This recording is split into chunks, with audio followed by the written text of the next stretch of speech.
Y como lo anticipábamos, ya está con nosotros y con nosotras Cecilia Rodríguez para la columna de cada semana y esta semana es un tema que un poco en la introducción, en la apertura del programa lo decíamos, es un tema que hemos seguido mucho aquí en la radio de la universidad, así que es más que interesante. Vamos a hablar de la masacre de Curuguatú. Cecilia, muy buenas tardes, ¿cómo estás? Hola Alicia, buenas tardes a vos y a toda la audiencia. Decíamos un poco, es uno de esos hechos en que nos obliga a situarnos dónde estábamos en ese momento, ¿no? Y cómo fue también el seguimiento de esta masacre. Contanos un poco por qué es interesante recordarlo. Bueno, por empezar tenemos que recordar que esta masacre ocurrió en Paraguay hace hoy 10 años y que tiene una gran relevancia para la historia regional, digamos, porque ocurrió bajo el gobierno de Fernando Lugo, que es el primer gobierno de una coalición política que dejó por fuera al Partido Colorado y que le ganó en elecciones libres y abiertas a esa estructura política que gobernó durante 70 años el Paraguay, ¿no? Tanto a través de la imposición por las armas como después por su situación de ventaja y de privilegio en el aparato político, ¿no? Entonces, este gobierno de Fernando Lugo, que había llegado en el 2008 mediante una amplia alianza política a la presidencia, va a ser destituida usando como excusa esta masacre. Muy poquitos días después, solo una semana después ya se da lo que sería una especie de golpe parlamentario que lo destituye con la excusa de que de alguna manera había generado las condiciones para que el campesinado se radicalice y genere una situación que había derivado en una masacre, ¿no? Esto sin que se haga la más mínima investigación y dando por cierto un montón de suposiciones que ya habían estado siendo instaladas en la prensa en Paraguay. Pero además Ceci, de esa situación... Sí. Hay que decirlo también, sería el segundo golpe parlamentario, el golpe blando en este caso, porque el primero fue de Celaya, recordemos, ¿no?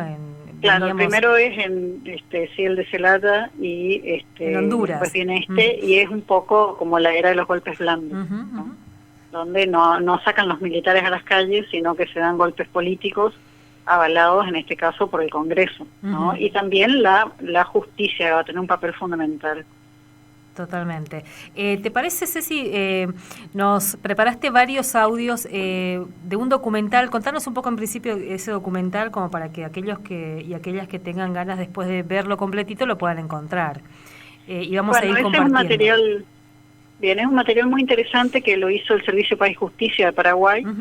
Es un material de solo 22 minutos, ya está un poquito viejo, ¿no? O sea, este es un caso en el que siguen pasando cosas.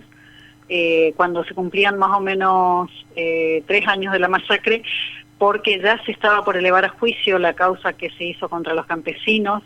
Ellos sacaron este material donde ponen en cuestión todo el manejo del caso, ¿no? En gran medida el manejo judicial, pero el manejo político, todas las irregularidades que hubo de muchísimos aspectos, y bueno, sacan este material que se llama Desmontando Curuguatú. Yo elegí algunas partes, está la verdad realmente muy bien trabajado, y es como para empezar a mirar un poco ese caso, ¿no? Del cual hay muchísimo más que decir porque hay muchas cuestiones en juego. Vamos a escuchar la primera parte entonces de la masacre de Curuguatú y nos quedamos con esa pregunta que también estuvo durante todo este tiempo y está ahí tan vigente, esto de qué pasó en Curuguatú. Primera parte de este audio.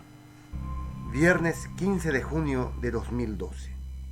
Los medios de comunicación nos sorprenden con una noticia urgente. Policías que realizan un operativo para desalojar a ocupantes de una propiedad del empresario Blas N. Riquelme en Marinacue, Curuguatú, caen en una emboscada de los campesinos y se produce una masacre. 17 personas mueren baleadas, 6 policías y 11 campesinos. Las repercusiones políticas del caso provocan días después la destitución del presidente Fernando Lugo tras un acelerado juicio político en el Parlamento. Muchas personas insisten en preguntar qué pasó realmente en Curuguatú. Empecemos por la situación jurídica de las tierras que ocupaban los campesinos. Estas tierras son parte de la famosa finca número 30 del gran latifundio de la empresa La Industrial Paraguaya Sociedad Anónima, que en agosto de 1967 ofreció una donación de 2.000 hectáreas en Uraputá distrito de Curuguatí, a la Armada Paraguaya. Hasta hoy las tierras están inscriptas a nombre de la Industrial Paraguaya, y es la justicia la que deberá decidir si esas tierras son de propiedad del Estado paraguayo o si siguen siendo de la Industrial Paraguaya por estar inscriptas a su nombre en los registros públicos hasta el día de hoy. Lo concreto es que en el momento en que se produjo el operativo, ni las tierras eran de Campos Morombí, ni se podía emitir una orden judicial para el desalojo. Desde el propio inicio se notan innumerables vicios de procedimiento. El primero consiste en que el juez José Benítez de Curuguatí había ordenado el allanamiento de la tierra en cuestión. Sin embargo, la policía, con toda su fuerza, procedió a llevar adelante un desalojo. El juez dispone una medida y la policía ejecuta otra distinta. Primera parte, Ceci, va como aportando varios condimentos de esta historia, ¿no? Claro. Bueno, ahí tenemos, por un lado, la destitución de Lugo con digamos, en base a una versión que lógicamente en una semana no se podía probar, no sé, ni siquiera empezaba una investigación, pero que de alguna manera también se venía anunciando, ¿no? Ya la prensa paraguaya, todo el conglomerado de medios súper concentrados que hay en Paraguay, ligados totalmente a los sectores partidarios, más que nada del coloradismo y de los grandes negocios con el Estado, ya venían asusando que había como un cuadro de agitación social, que el gobierno de Lugo promovía como el desorden y la disconformidad, y bueno, como que era un gobierno incapaz. Entonces que estaba esta posibilidad de algún tipo de recambio cuando faltaba más o menos un año para que termine su mandato, ¿no? Uh-huh. Entonces está por un lado esta cuestión, ¿no? De que se pone al campesinado como un actor conflictivo, como un actor que con sus reclamos está poniendo en problemas a la estabilidad del orden. Y también hay un tema antiguo en Paraguay que surge, que es la cuestión de la tenencia de la tierra. Uh-huh. O sea, se habla de que estos campesinos invaden y que entonces la justicia tiene que hacer un desalojo, y cuando se empieza a revisar qué había pasado ahí, en verdad, la empresa que dice ser la dueña de la tierra no tiene el título, no lo tuvo nunca, de hecho tampoco lo tiene hoy, uh-huh. Y esta gente en verdad estaba reclamando que se le asigne por derechos que están que tienen rango constitucional en Paraguay, que se le entreguen esas tierras que habían sido destinadas a lo que se le llama la reforma agraria, uh-huh. por la entidad que está encargada de eso. Y ese era un reclamo muy antiguo, eran tierras que estaban desocupadas desde hacía décadas, y sobre las cuales la empresa Campos Morombí, que es de un eminente político colorado, Blas Riquelme, había intentado una acción de usucapión. Uh-huh. Cosa que no se puede hacer, porque si las tierras son del Estado, no corresponde, digamos, la usucapión. Y había tenido una sentencia favorable a pesar de esto, pero habían inscripto la tierra con datos equivocados, entonces tampoco tenían un título porque estaban mal los datos, ¿no? Uh-huh.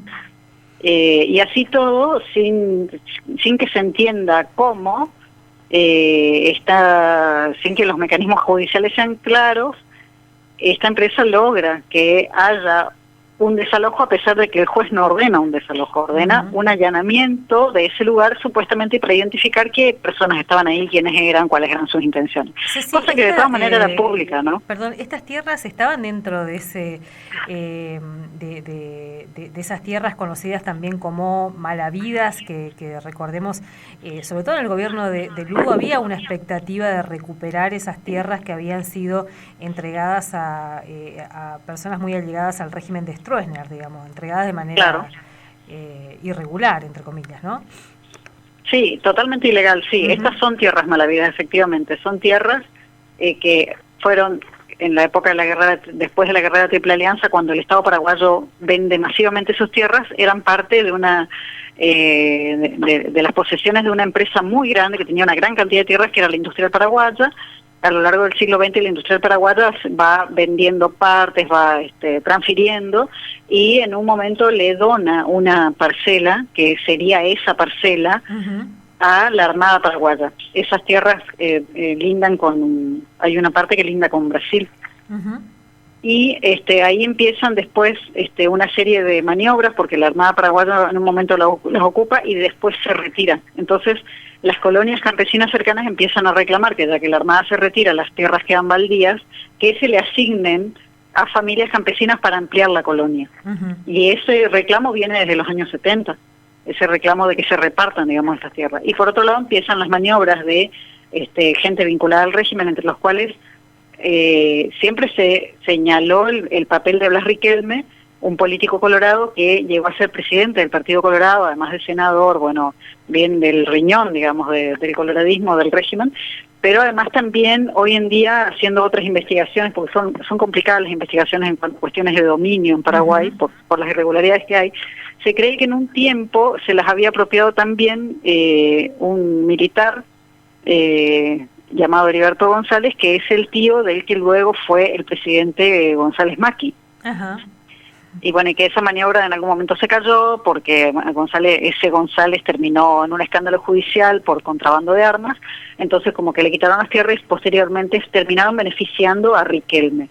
No, pero es esta cuestión de que los allegados al poder del estronismo se fueron quedando con esas grandes propiedades que legalmente estaban destinadas a los pequeños campesinos, a ampliar colonias campesinas, ¿no? Uh-huh. Entonces sí, son tierras mal habidas. O sea, toca una cuestión que es un punto de conflicto permanente en el Paraguay, ¿no? Uh-huh. Que es el hecho de que durante el estronismo, no solamente hasta el 89, sino después, que es la continuidad del estronismo, el Estado y estas instituciones repartieron ilegalmente más de 8 millones de hectáreas que estaban destinadas a ser entregadas a familias campesinas. Uh-huh.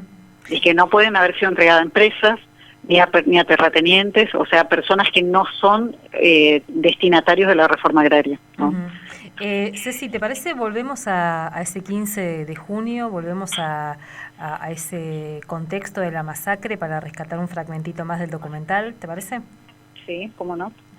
El fiscal Jalil Rachid ha sostenido con insistencia y en todo momento que los campesinos emboscaron a los policías, que tal operación la tenían planeada y preparada con anterioridad al día del episodio. De este modo, está planteada la figura de la emboscada en la acusación fiscal. En el campamento, según los testimonios, no había más de 60 campesinos, incluyendo a numerosos niños y mujeres. Los policías eran aproximadamente 320, al mando del comisario general Arnaldo Sanabria Morán, director de la 4ª Zona Policial. Yo 300 policías viniendo así. El lógico que salga corriendo, ¿verdad? 35 campesinos mal armados, con sus hijos, con sus mujeres, emboscar a 324 policías con helicópteros, con ametralladora, con chaleco, con casco, con granada. Me parece absurdo. Entonces le dije al subcomisario Lovera, que es el jefe de Geo de Ciudad del Este, se subió Lovera en el helicóptero y hizo el sobrevuelo. Y Lovera me comunicó, solamente mi comisario general están 17 o 18 personas con armas largas, que puede ser rifle, escopeta, foiza. Un helicóptero Robinson Raven R-44 sobrevoló desde temprano el campamento de los campesinos, tomando fotos y videos. El Robinson es el helicóptero más livianito de 3 pasajeros que tenemos, que tiene un flip de cámara de alta potencia de observación, para que el jefe de operaciones primeramente vuele sobre los manifestantes y localice y observe todo lo que dispone la gente en tierra en contra de los policías. ¿Y vos tenés todo registrado eso, Roque? Hay muchos materiales. Las imágenes grabadas por las cámaras del helicóptero nunca aparecieron. Semanas después, el fiscal Rachid dijo que la cámara no funcionaba. La policía filma un hecho.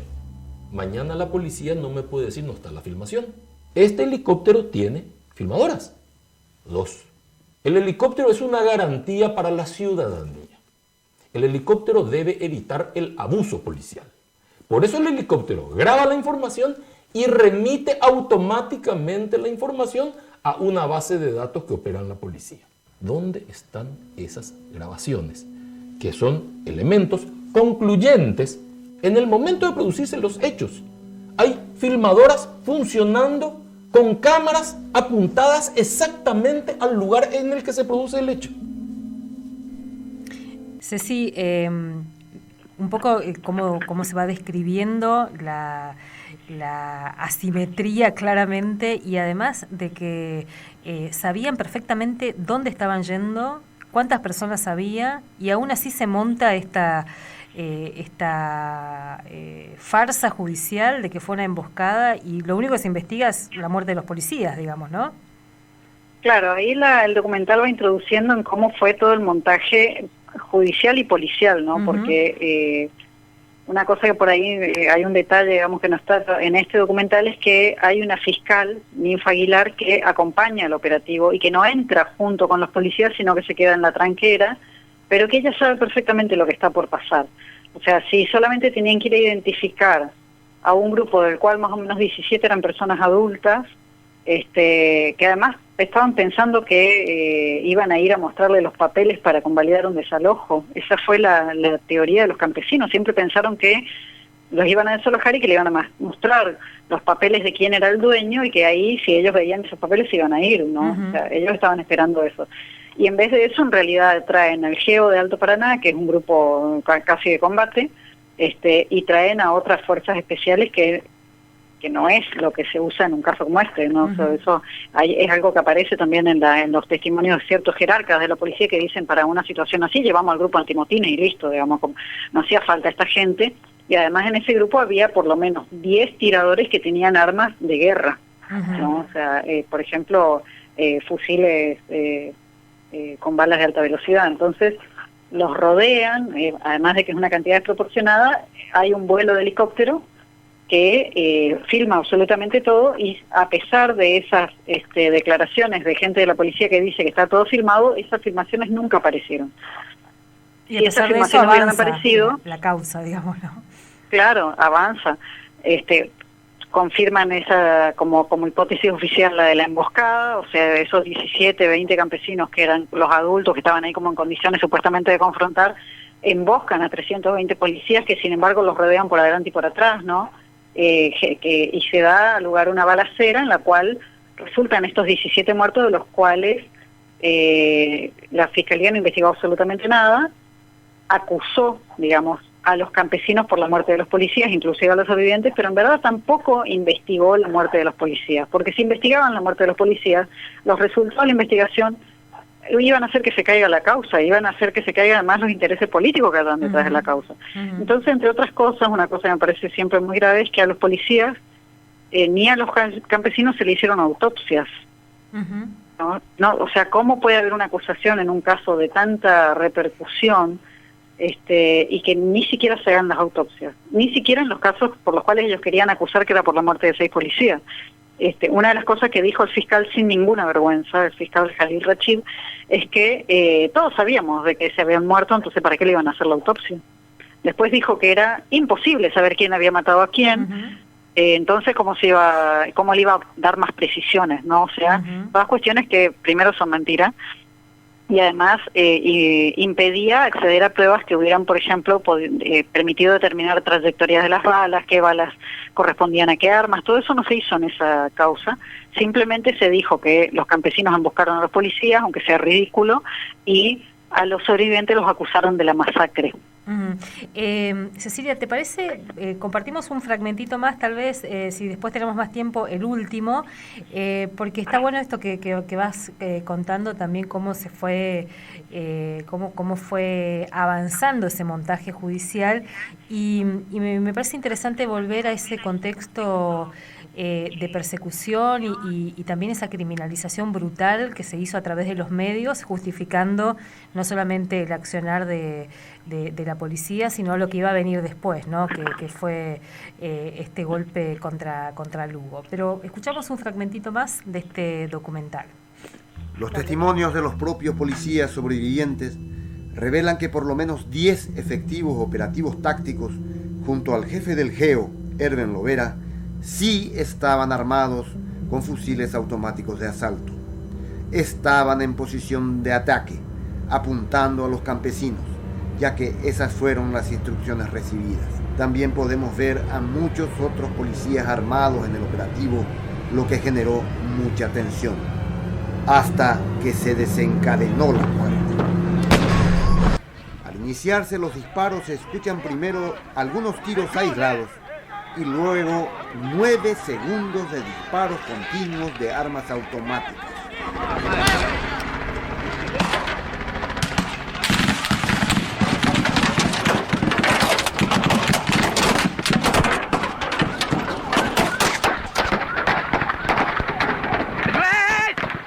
Ninguno de los campesinos disponía de esas armas, de acuerdo con las pruebas presentadas por el propio fiscal Rachid.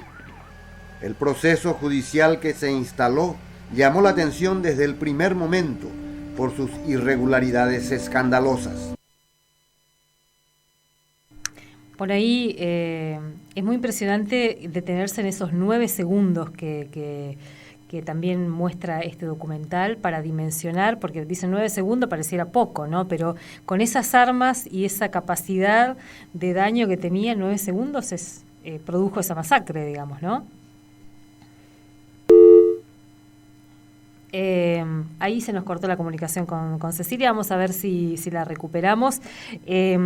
Estamos ahí recordando la masacre de Caraguatí, 10 años de este hecho, donde fueron asesinados 11 campesinos, 6 policías, y una masacre que además, como decíamos con Cecilia hace un rato, avanzó en la destitución de Fernando Lugo como presidente de Paraguay, un golpe parlamentario que en poco más de una semana terminó sacándolo del gobierno a Fernando Lugo y generando esta persecución contra los campesinos y también contra un reclamo absolutamente genuino que se venía realizando sobre esto que decía Cecilia también, ¿no? Las tierras que venían reclamando los campesinos en Paraguay.